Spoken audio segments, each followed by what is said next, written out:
Well, hello. This is the worst case scenario that can happen to any worm farmer.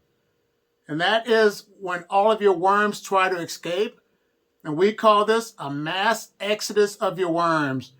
And a few things that can cause your worms to want to escape is one, if you build a worm bin and say you have plastic totes and you do not drill any air holes in that worm bin, your worms are definitely going to try to escape because they have no oxygen.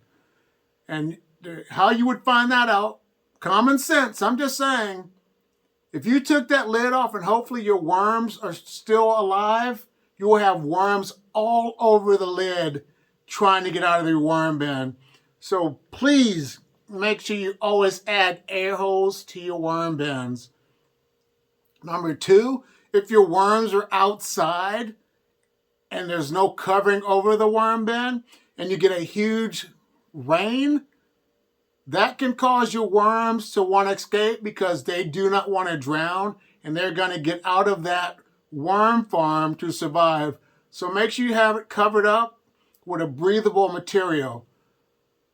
Another thing, number three, if your worm bin is too hot, your worms are going to want to try to escape because they definitely will not be comfortable in a hot environment. So that's one thing to look out. Make sure your worm bin is not too hot. Another thing, number four, if your worm bin is way too cold, worms will try to escape before they freeze to death. And that's the reason why your worms will try to escape. Another thing, number five, if there's not any food left for your worms to eat, they have no other alternative but to leave the worm bin. They need food like us to survive, so make sure your worm bins have food. And another thing, if your worm bin if something's wrong with the bedding, the pH level is kind of out of whack, your worms will try to escape.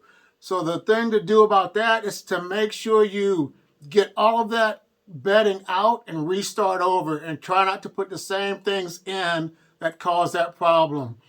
Well, here's another video to help you get started on your worm farming journey. See you in the next one.